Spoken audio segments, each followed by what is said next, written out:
पे हम लोग हर्बर्ट स्पेंसर की बात कर रहे हैं। हर्बर्ट स्पेंसर को देखेंगे। ये अंग्रेज वैज्ञानिक हैं। 1820-1902 इनका काल है। इन्होंने समाजशास्त्र को समाज को एक उद्विकासीय क्रम में पहली बार देखा और डार्विन से प्रभावित थे, मैं आपको बता दूं। और इन्होंने ये वही साइंटिस्ट हैं जिन्होंने डार्विन की थ्योरी को समाज पे पूर्णतः लागू कर दिया। ठीक है। और इनका कहना है कि जिस तरह से एक जीव जंतु है, तभी इन्होंने जीव जंतु उसी तरह समाज है। तो इन्होंने सामाजिक उद्विकास की बात की। डार्विन ने जैविकीय उद्विकास की बात की और इन्होंने सामाजिक उद्विकास की बात की। इन्होंने अपने थ्योरी फर्स्ट प्रिंसिपल में इसकी चर्चा की है। उन्होंने प्रथम सिद्धांत, इनकी पुस्तक है, इसमें उन्होंने इसकी चर्चा की है।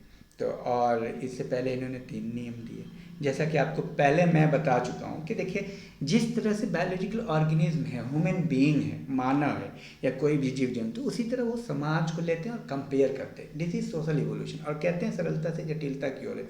अब आप ये देखिए, एक बच्चा बड़ा होता है, बड़ा होता है, फिर बड़ा होता है। बच्चा कितना छोटा होता है तो सरल होता है, माँ के पेट में होता है और सरल होता है।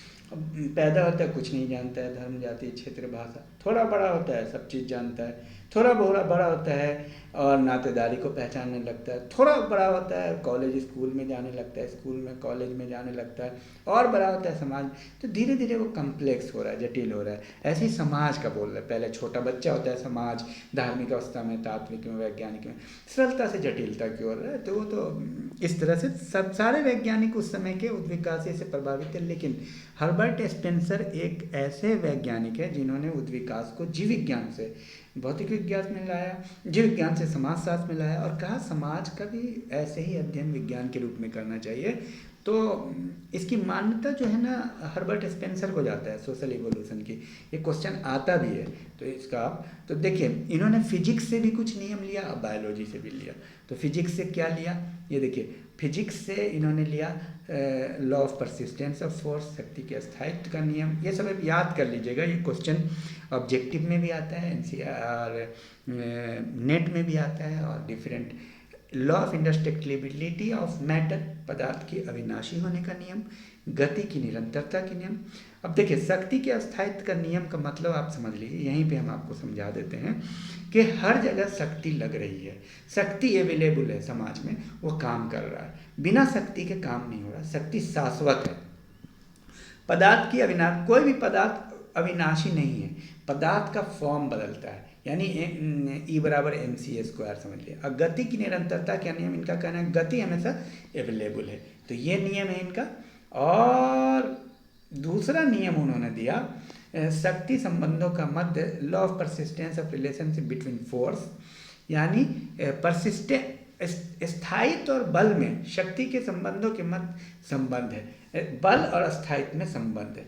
Law of transformation and equivalence force, शक्ति के रूपांतरण तथा संतुलन का नियम, संतुलन और रूपांतरण में भी संबंध है। न्यूनतम प्रतिरोध, अधिकतम आकर्षण का नियम, जहाँ प्रतिरोध न्यूनतम होगा वहाँ अधिकतम आकर्षण होगा।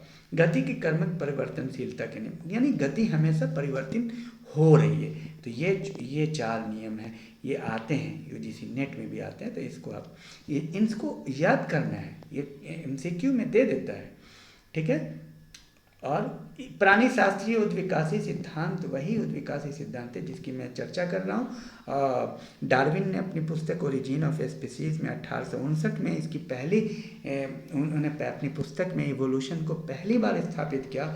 और उसमें उन्होंने 3 थ्योरी दिया, struggle for existence, survival of the fittest and natural selection. इसको आपको याद करना है।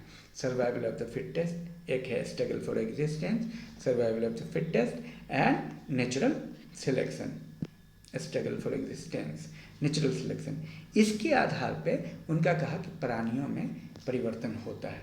और यही नियम सामाजिक उद्विकास का नियम में क्या कह रहे हैं कि हर्बर्ट स्पेंसर इसको लागू कर देते हैं कि struggle for existence, survival of the fittest, natural selection, यानी संघर्ष के लिए, अस्तित्व के लिए संघर्ष जो करेगा वही सर्वाइव होगा, वही जीवित रहेगा। और वो जीवित रहेगा तो उसका चयन होगा जीने के लिए। आगे किसी भी काम को करने के लिए। ठीक है, सपोज कि मान लिया आप किसी कंपटीशन की तैयारी कर रहे हैं, नेट की तैयारी कर रहे हैं, तो संघर्ष जो करेगा उसी का नेट में सरवाइव करेगा, और जो सरवाइव करेगा वही का चयन होगा। सिंपल समझ लीजिए। तो नियम क्या क्या है, देखिए सामाजिक विकास का नियम सरलता से जटिलता का नियम है। ये सब क्वेश्चन एमसीक्यू में आ जाता है, बस आपको ये पॉइंट याद करना है। सरल से जटिल की ओर जाता है, और सरल में भी कई फॉर्म है, इसको भी आपको याद करना है। सरल समाज, संश्लिष्ट समाज, द्वितीय संश्लिष्ट समाज, तृतीय संश्लिष्ट समाज, किसने दिया ये क्वेश्चन आता है, तो ये हर्बर्ट स्पेंसर ने दिया। ठीक है, और ट्रेवली कंपाउंड सोसाइटी, उच्च संश्लिष्ट समाज, वॉलंटरी कॉपरेशन होता है, वॉलंटरी ऐच्छिक सहयोग होता है।